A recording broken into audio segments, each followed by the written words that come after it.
Hello and welcome to another edition of, well, we call it the Aamchi Legends. It's a wonderful podcast that we've been doing more than a year. Me and Samiir working on this podcast. Thanks to you all for suggesting, recommending, and more importantly, being on this Aamchi Legends podcast, which has grown over with our community in the last 1+ year. Today, we have a very, very special guest joining in from Pune. He is Commander Shrirang Bijur. He is a former Indian Navy officer who transitioned from a successful career in corporate to dedicate to his life to empowering people with intellectual and development disabilities. Now, after serving on board on prestigious naval vessels like INS Talwar, INS Betwa, INS Taragiri, and even INS Godavari, Commander Bijur has led infrastructure planning at TCS, and of course, he has served as a chief of supply chain management at Bharti Airtel. In 2011, Commander Bijur shifted focus to the disability factor. Now, where he has made a very significant impact, he prepared the base draft of Maharashtra state policy for empowering persons with disabilities and played a very key role in drafting the state rules for the rights of persons with disabilities. His leadership extends to serving 2 terms as president of Parivar, a national confederation representing 300 plus NGOs located all over India. Currently, Commander Bijur is president of AWMH Maharashtra, which is an organization providing free early intervention therapy to children with development disabilities through its 6 centers in Mumbai. So, first, let's welcome our very important legend, an Aamchi legend from Pune. Commander Bijur, welcome to Aamchi Legends. Good to have you. Thank you. Thank you, Santosh. And it is very thoughtful of you to pick up topic of disability for your podcast.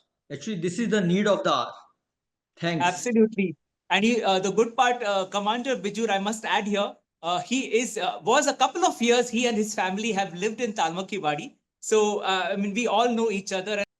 And also a big thank you to Sanjay and Swati Putli who suggested Commander Shrirang Bijur's name for the Amchi legend. So let's go all out and ask our first question to Commander Bijur. Sir, why the focus on the disability sector? See, the disability sector demands our focus because it impacts over 1 billion people globally. In India alone, according to our 2011 census, there Yeah. are over 2.68 crores persons with disabilities. I will call them Uh-huh. Divyangjan, constituting 2.21% of the population of India. Now, with both autism and cerebral palsy figures increasing and parents becoming more and more aware about developmental disabilities, the number may become double in the next census, which is possibly going to take place next year or so. Despite this large number, the person with disability face significant barriers to education, employment, and social participation. For instance, less than 50% of the children with the disabilities in India complete primary education, and most of them leave it just after first, second, or 2 years of schooling there. In higher education, it is worst. There is a shortfall of almost 98.7% of Divyang students compared to the mainstream counterparts. Like, I'll give you a few examples. Take the case of pharma education, which is in quite in vogue today. uh, the government of Maharashtra has reserved vacancies, but only 15% of the vacancies reserved for students with disability have been used. The worst Okay. is, in fact, the vacancies in the polytechnic, where only 322 vacancies out of 4,500 vacancies which were reserved for students with students with the disability have been used at all. Now Okay. the reasons are numerous, but each one of need to be addressed. These are related to accessibility, social outcasting, social and financial barriers, security for female and the young students, schools not equipped with the relevant pedagogies, means teaching methodologies, as Yeah. well as the children becoming outcasted in the community. Okay. Ma'am, you have played a significant role in the state policy, the Maharashtra state policy for empowering persons with disabilities. Uh, what's been your experience working with the state? Because we always talk about, oh, the government has not done this, the government has not done that, right? Yeah. What's been your experience literally been on the ground with working with them? See, first of all, with experience, I have learned that it's better to work collaboratively with the government Yeah. and get your things done at the lowest to the highest level. Uh-huh. So I have been always working with the government. Of course, there have been few instances where we had to go to the court, but it has always been in a very collaborative manner. Now, Okay. the policies which are, you talked about the policies which are made by the government are, of course, meant for people. So, the more intense is the involvement of people in the policies, the better would be the policies which will have the outcome. Uh-huh.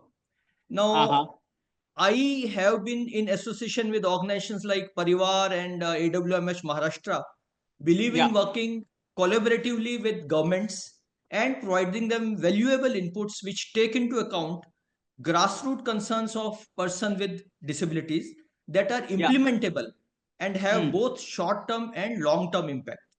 Yeah. We also apprise government about innovations, both technical and social, that are taking place around the world Mm. and where the our own country should be equally participative. As Okay. parent and professional, and also as an advocate in the disability sector, my role in shaping state policies have been to get them grassroots data and also the data driven insights so that the Okay. policies which come out are implementable and also give us results both in short term and long term. Okay. For example, I'll give you a Yeah. few examples. For examples, advocating for accessible public space, inclusive education, and Yeah. better healthcare can bring in immense benefit. And wherever we advocated for having early intervention centers in each district of the country. And I'm Uh-huh. glad to inform you that government did get that policy. It was not only our organization, but yes, such advocacy must have been carried out by other organizations also. Yeah. But today, almost 300 states, 300 districts in India have got early intervention center. Now, this is a big Wonderful. relief for the Yeah. parents. Now, Absolutely. similarly, the government, NGOs, and persons with disability, they have to work in tandem to get these policies implemented. Yeah. How and how good are the implementation happening on the grassroots level can also be only given by the concerned NGOs, which we Yeah. provide them. We don't only Okay. provide them the inputs, but we also provide them the analytics about it and how to go about it and how to, I would say, either improve or how to make the policies more effective. So that has been the Okay. Okay. contribution, not only me as personal, but my Yeah. own organizations Of with whom I have course. been working. Wonderful. Wonderful. Absolutely. What's been the response from the parents you have, connected with? I'm sure they've been seeing your work day in, day out, and they've seen the progress and the transition in the last couple of years. What's been the feedback from the parents when you interact with them? See, I have been interacting with the parents. I am myself a parent to start Of with. course. So when Yeah. I interact with parent, I interact with a confidence that I know what they are going through. And even the parents also have confidence that I have also gone through possibly what they are going through at that particular point of time. Yeah. Now, the biggest positive which I bring it to the parent is that number one, I am empathetic about their issues which they are Yeah. describing. And Yeah. number two, wherever they need help or they need support, we are able to Mm. provide them because, as the past president of Parivar, we have almost 300 organizations all over India. And these Uh-huh. organizations are mostly parent driven organizations, and they are able to at least, handhold them into getting over their issues. Wonderful. Can you share a little more about this early intervention therapy and how can parents of such children take this forward? Because I'm sure there are a lot of parents or audiences who are listening to this podcast and want to know more about it. so that they probably are not aware of this intervention therapy. If you could share a few thoughts on that. Yeah, okay. Yeah, in fact, early intervention is one of my favorite topics because that is Okay. the crux of the entire disability issue. Uh-huh. Early intervention is a transformative approach aimed at supporting children with developmental delays or Yeah. disabilities during their critical Mm. early years, which are 0 to 6 years. Studies have shown that timely intervention can significantly improve cognitive learning ability, their Yeah. social and physical development. In India, this awareness about early intervention is just about growing. I would give you Okay. my own case about 34 or maybe 40 years back when I was grouping in dark as to Mm. what to do, how to proceed, how to get my son the best of either those days it used to be called medical attention. I Yeah. had no way and nowhere to go. Mm. Of course, there were small little organizations later on which came up and explained me what is to be done and how we should proceed about it. That's early intervention. Yeah. Now, early intervention is again not about any medical condition. It is about Yeah. giving them therapy. It is about giving them occupational therapy, speech therapy, behavioral Yeah. modification therapy, and all such things what the Yeah. child requires at that particular point of time. Yeah. And if it Yeah. is given, I may be little sound technical here, but all of us have something called neuroplasticity. That means Mm. our brain, if a particular activity which is not being done by one of the portions of our brain, and if Yeah. a constant occupational therapy is given to that child, then some other portion of the brain may take over that function, and the Mm. child will, it will enable child to kind of achieve his potential. He will not Okay. be kind of subdued throughout his life Yeah. because of that one particular function. Now Okay. this neuroplasticity keeps reducing as the age grows. Let's say at Mm. my age it may be 1%, but at 0 to 6 years, they say 0 to 3 years is the golden period, we extend it to 0 to 6 years. It is Uh-huh. most required, most critically required. Unfortunately, what also happens is that most of the parents, they get either misguided, or Yeah. some of their relatives will tell them, okay, do this, do that, or go there, and such things they do, which may have their own effect on the child. Yeah. But this early intervention can really produce results for that child. And this is what we have been kind of saying to all the parents and trying to create awareness among the parents who have got children with disability. Okay. You have handled and worked with a lot on assignments, lots of assignments actually. What's that one thing you feel is very important? One for the government, the second one for the citizens, and third, as NGOs in general, that they need to focus on. See, as far as the government is concerned, there are many areas where the government needs to do more, and rather much more.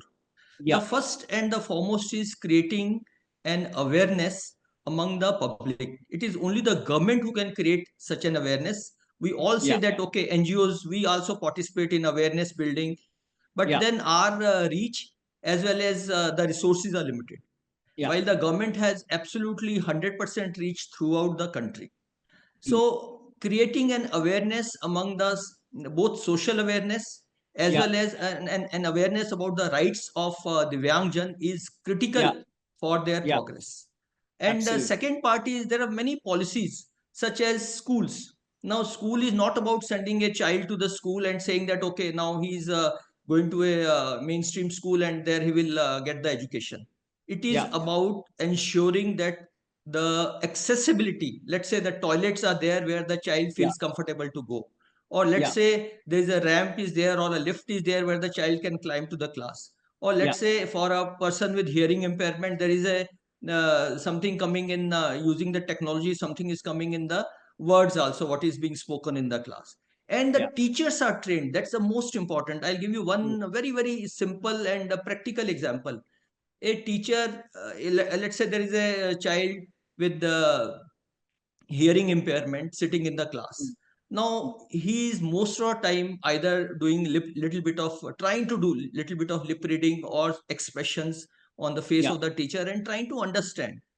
Yeah. But if the teacher moves towards the blackboard, faces the blackboard, keeps writing Yeah. and keeps explaining, what will happen to this child?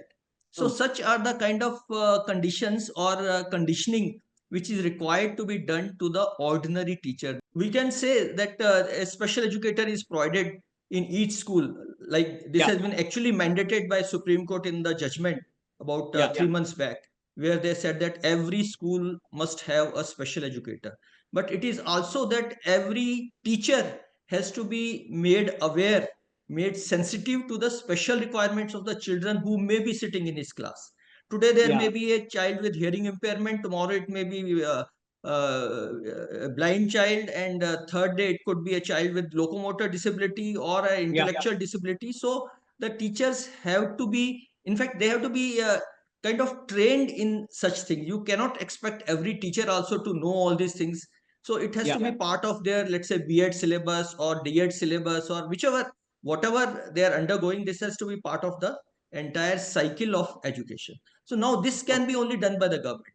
The Yeah. same case is when we go for skill building, and the same case is the employment. Now we can say Mm. that okay, government has reserved 4% seats for a person with disability, but till the conducive conditions are there and reasonable accommodation is provided to these persons at workplace, they Yeah. may not be able to work effectively, and then they will be categorized as not a very efficient person.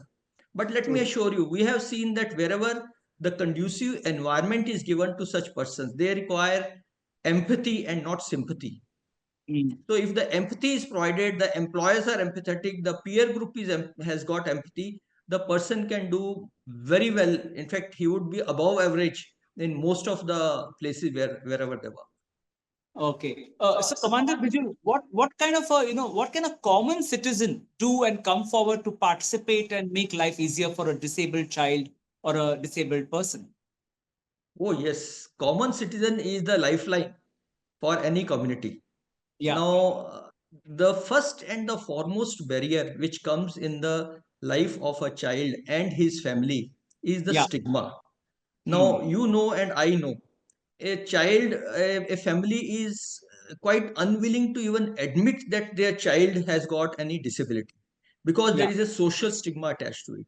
I True. won't say it is only a social stigma, even within the family, the Yeah. mother gets blamed to start with, saying that, look, Correct. you have produced such a child. Yeah. And we have seen even the families breaking out because of Yeah. such things. So True. these are the social issues which are not only the community, they start from a household and go right up to the country level, Yeah. both in terms of community and the government. The government is also required to be sensitized, the government officials required to be sensitized. Like there are Okay. many provisions in the Rights of Person with Disability Act, that one can go to the police, one can go to the executive magistrate, but most of them don't even know about what are the rights. Most of them don't even know that this person should also be treated equally with others. They Okay. leave apart Rights of Person with Disability Act itself. So these Yeah. are the things which all of us have to kind of create awareness. Uh-huh. Okay. You mentioned about Parivar, which only deals with four disabilities. Why Yes. not the other aspects of disabilities in life one comes across? Yeah, that's a very good question for me because see, Parivar deals with four disabilities, which are intellectual disability, then disability associated with the autism or we call spectrum, Yeah. then cerebral palsy and multiple disabilities. Now, the first two disabilities, because they are related with the cognition as Yeah. well as the learning, these are the disabilities which hamper the overall growth of the child, Mm. and their requirements become very very special even compared to the mainstream disabilities. I am like, government of India has declared 21 disabilities in the Uh-huh. Rights of a Person with Disability Act. Now out Mm. of these 21 disabilities, there are only two or three disabilities like intellectual disability, autism, and mental illness, Yeah. where the person requires guardianship. I would say may require guardianship because Yeah. if a person doesn't have good enough cognition or he doesn't have social adaptability, then he would require that support to look after his own affairs. Now this is Yeah. not required for any other disability. Okay. Similarly, Now, the basic disability with these people is learning to learn. They don't know how to mm, learn. It's about, mm, just to give you an example, tell, I can teach a child about 1, 2, 3, 4, 5. But if he doesn't get the concept that 5 is greater than 2, then yeah, what is the point of that learning? It's just true, not even rot, it is just of no consequence. So, correct. the concepts of what we call numeracy, Mm, concept of color, concept, so many concepts which go, yeah, and which we take that, all the mainstream child learns just automatically. Nobody even yeah, has to bother about much about it. yeah. Take it They have for to be granted, taught. kind of thing. They Yeah, have to be taught. Then yeah. second, and another very important part is that there is something called activities of daily living, Mm, learning to eat himself or herself, yeah, learning to take bath, learning to clean himself, learning. yeah, There's so many things which a child learns automatically with mm, little bit of kind of support from mother or father or the family. But these children may have to be taught. The family or the mother may have to spend months together to teach that child even to master those activities of daily living. And yeah. now, without activities of daily living, a child will become really a burden as he I grows agree. up. Imagine a Mm, child, who can't take bath, who can't eat himself, and he is 40 true. years old, a Yeah, person. yeah, Okay. yeah. So these special requirements need to be catered with special, uh, I would say, measures. That's Mm, why these four disabilities have become part of Parivar's focus. And mm, we, of course, work with all other disabilities, but we focus on these four disabilities for their special requirement. And even oh, even for the government, I must give credit to the government that they have enacted one National Trust Act 1999, which also uh-huh. deals with these four disabilities only. And Okay. that gives provision of guardianship, it gives provision of where they can avail support for their therapies and such things. So even such acts are there. Yeah, you have had an immense experience. Starting off your career in the Indian Defense Force and the Navy. Then you move on to a corporate sector, working in some of the top companies and working in supply chain management, and then coming into the social sector with all that experience on hand, be it in in the Defense Force and then on to from the corporate sector. I'm sure there are a lot of people for whom you are a big motivation. How do people reach out to you? I'm sure you'll share your email ID, because I'm sure there are a lot of people in the corporate sector who are equally interested in being a part of this social spectrum and helping country, to take the country in such areas in the next level. I'm sure you will really be more than happy to be having connected to such people. So there's one question before we leave. What's Yes. that one message that you would like to give to our viewers today, especially the fact that it's the International Day of Persons with Disabilities? See, my message would be that, please, whenever you see any child or a person with disability, imagine that he has got the same rights, same Yeah, aspirations, same emotions like you and me. He is no different. yeah, The day we start considering this point, then our person with disability, whether he's a child or an adult, they will settle as good as all of us. And secondly, early intervention. If you see a child around yourself, in your locality, in your community, or in your family, or in your relatives, please tell them that early intervention is extremely important for the child. Don't waste out those golden years when the child can be helped to achieve his potential. And my absolutely. last will be that, look, when the disabled persons, or what we call them Divyangjan, they have Mm. got same aspirations like you and me. Help them to achieve those aspirations. And if you help them, they will do better than most of us. Absolutely. Shrirang ma'am, both you and Anjali Pachi have done an immense contribution, not just to our community, but to the country as a whole. All the very best from our listeners and from all of us for the great amount of immense, amazing, and super work that you both have been doing for the betterment of a wonderful India ahead. Thank you so much for being on the Aamchi Legends episode podcast Thank you, with us. Santosh. Thank you so much. I really appreciate you taking up this subject, and that too on the day when internationally we are all celebrating a day for a person with disability. Thank you, Santosh. Thank Absolutely. Absolutely. And well, with that, we come to the end of this episode of the podcast Aamchi Legends. A big thank you to Samiir Halady, who has been the brainchild behind the concept and the marketing of this Aamchi Legends podcast, which has crossed over a year plus kind of episodes.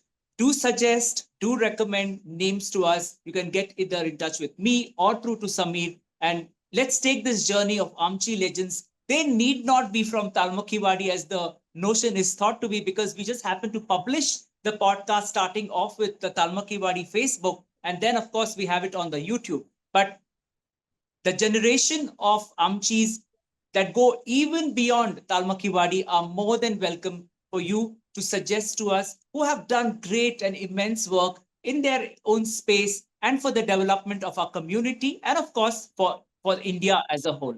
Thank you so much for always being on our podcast, Amchi Legends.